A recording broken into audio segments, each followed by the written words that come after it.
Band മാറ്റാൻ പറയുക. അതിനുശേഷം ക്ലയന്റ് കിടക്കുമ്പോഴേക്കും നമ്മൾ ബാക്കിൽ സപ്പോർട്ട് ചെയ്തിട്ടുണ്ടാവുക.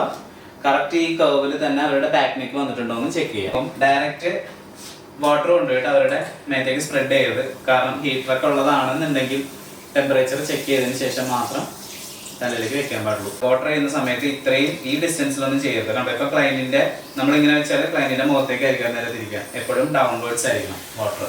അതും ഈ ഒരു ലെവലിൽ കീപ്പ് ചെയ്യുക. ഓക്കെ, ഈ ലെവലിൽ കീപ്പ് ചെയ്യുക. ഹെയർ ലൈൻസിൽ ആദ്യം നന്നായിട്ട് വാട്ടർ സ്പ്രെഡ് ചെയ്യുക. ഹെയർ ലൈൻസിൽ തല നമ്മൾ ജസ്റ്റ് ഒന്ന് ഇതാക്കിയിട്ട് നമ്മൾ തന്നെ ഉണ്ടോ ജസ്റ്റ് നമ്മൾ ഇങ്ങനെ എന്താ പറയുക ഫിംഗർ ടിപ്സ് മസാജ് ചെയ്യുമ്പോഴേക്കും ആ വാട്ടർ അവിടെ കൂടെ സ്പ്രെഡ് ഉണ്ടോ. ജസ്റ്റ് ഒന്ന് ആക്ടിവേറ്റ് ചെയ്യുക.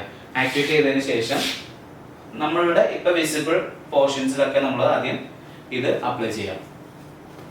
ഓക്കെ, അപ്ലൈ ചെയ്തതിന് ശേഷം ഹെയർ ലൈൻസിൽ നിന്ന് മസാജ് സ്റ്റാർട്ട് ചെയ്യാം. ഒരിക്കലും ഇങ്ങനെ ഇട്ട് ചെയ്യരുത് ക്ലയന്റിന്റെ തലയിൽ. ഓക്കെ, പക്ഷേ നമുക്ക് ഡീപ്പായിട്ട് ചെയ്യാം. കണ്ടോ, ഈ രീതിയിൽ ചെയ്യാം. ഷാംപൂ എപ്പോഴും ഒരു റിലാക്സേഷൻ സർവീസ് ആണ്. ഓക്കെ, അതിനൊരിക്കലും നമ്മൾ വേസ്റ്റ് എക്സ്പീരിയൻസ്. ഈ ഹെയർ ലൈൻസിൽ ഇങ്ങനെ റൗണ്ട് മസാജ് ചെയ്യുമ്പോൾ ഭയങ്കര റിലാക്സേഷൻ ആയിരിക്കും കസ്റ്റമർക്ക്. ഓക്കെ, ഈ ഏരിയാസിൽ നമ്മളുടെ ഹെയറിന്റെ ആ ഇത് പോയിരിക്കുന്നത് എങ്ങനെയാണോ, അല്ലെങ്കിൽ ഇപ്പം സ്കാൽപ്പിരിക്കുന്നത് ഇപ്പം എല്ലാം ഡൗൺവേർഡ്സ് ആണ് അല്ലേ. അപ്പം നമുക്കും ചെയ്യാൻ സുഖം ഡൗൺവേർഡ്സ് തന്നെയാണ്. ഈ ഡൗൺവേർഡ്സ് തന്നെ നമ്മളിങ്ങനെ മസാജ് ചെയ്ത് തന്നെ വെപ്പിക്കുക. എന്നിട്ട് ഒരു കൈ കൊണ്ട് നമ്മളത് മസാജ് ചെയ്ത് ഷാമ്പൂവിനെ നമ്മൾ ഈവൺ ആക്കുക. നമുക്കിത് ജസ്റ്റ് ഒന്നും കൂടെ ഒന്ന് ഫോമിങ് ആക്കാം. അതിന് വേണ്ടിയിട്ട് ജസ്റ്റ് വാട്ടർ എടുത്ത് ഒരു തവണ കൂടെ ഇതിനകത്ത് അപ്ലൈ ചെയ്യാം. ഷാഫ്റ്റിലേക്ക് എക്സസ് വരുന്ന ഫോം എന്ത് ചെയ്യണം, ഷാഫ്റ്റിലേക്ക് സ്പ്രെഡ് ചെയ്യാം. അതേപോലെ തന്നെ ഇവിടെ വന്നു കഴിയുമ്പോൾ പലരും ഷാമ്പൂ വാഷ് ചെയ്ത് കഴിയുമ്പോഴേക്കും ഇവിടെയൊക്കെ ഫുള്ള് ടാങ്കിൾഡ് ആയിരിക്കും, ഡീപ് ടാങ്കിൾഡ് ആയിരിക്കും. അത്ര നമ്മളെ എന്തുകൊണ്ടാണ് ഇട്ടിട്ട് ഇങ്ങനെ എന്താ പറയുക ഇങ്ങനെ ഉരയ്ക്കുന്ന അങ്ങനെ ചെയ്യരുത്. നമ്മൾ എപ്പോഴും നമ്മുടെ വൈറ്റ് ടൂത്ത് കോം കണ്ടിട്ടില്ലേ, വലിയ പല്ലിന്റെ ഡീടാംഗ്ലിംഗ് കോം, അതെന്തുകൊണ്ടാണ് ഇങ്ങനെ വൈഡ് ആയിട്ടിരിക്കുന്നത്. നമ്മൾ അതേ മെത്തേഡിന് നമ്മുടെ ഫിംഗർ കൊണ്ട് നമ്മളോട് യൂസ് ചെയ്യുക. ഉണ്ടോ, നമ്മൾ വൈഡ് ആയിട്ട് തന്നെ ഫിംഗർ പിടിച്ചതിന് ശേഷം ഇങ്ങനെ കോംബ് ചെയ്ത് കഴിഞ്ഞാൽ അവിടുത്തെ എന്താണ് ടാങ്കിൾസ് ഒക്കെ റിമൂവ് ആകും. ഓക്കെ, തല നന്നായിട്ട് പ്രസ് ചെയ്യാം.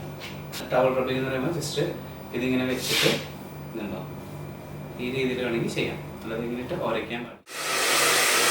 ഇപ്പം ഏകദേശം ഇതൊരു 80% ഗ്രേ എന്ന് പറയാതെ രാമക്കനട 0 കൊണ്ടുവരാം.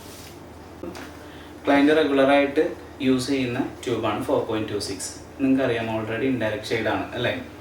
26 എന്ന് പറഞ്ഞിട്ടുണ്ടെങ്കിൽ 2 എന്ന് പറഞ്ഞാൽ ഇറഡിസെൻ്റ്, അതായത് വയലറ്റും 6 റെഡും. 26 റെഡ് വയലറ്റ്, അതായത് നമ്മൾ ബർഗണ്ടി ഷെയ്ഡായിട്ട് നമ്മൾ കൊടുക്കുന്ന ഇതാണ് ഡൈയിൽ ഗ്രേ കവറേജിന്.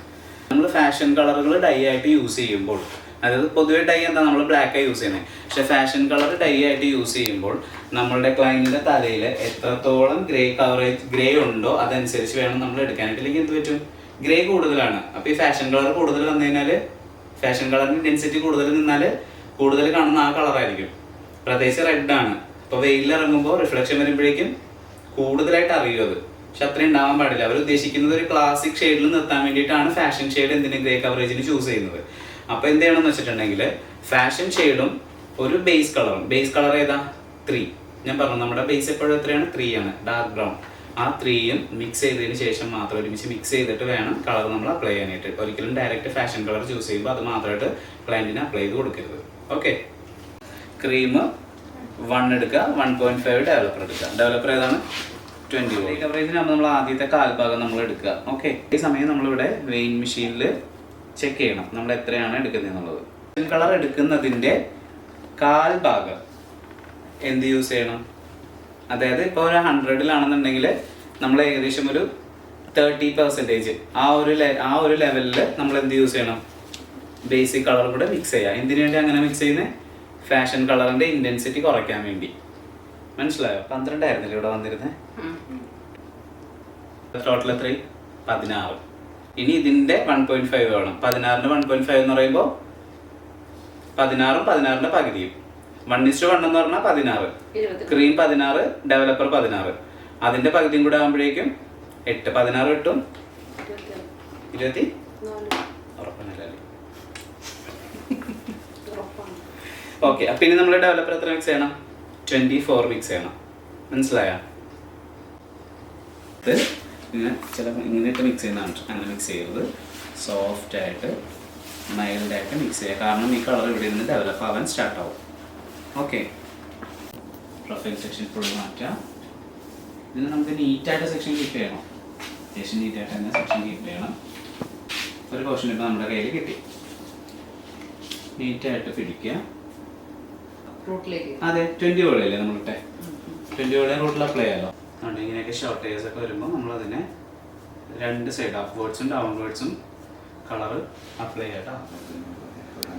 ഇവിടെ മൊത്തം ചെയ്തു അല്ലേ, ഈ ഔട്ട്ലൈൻ ചെയ്തു. ഇനി നമ്മളിവിടെ ചെയ്യണം ഇപ്പുറത്തെ ഔട്ട്ലൈനിലും. അത് അപ്പുറത്തെ സൈഡ് കണ്ടോ, തിരിക്കുക, സെക്ഷൻ മാറ്റുക, പ്രൊഡക്റ്റ് എടുക്കുക.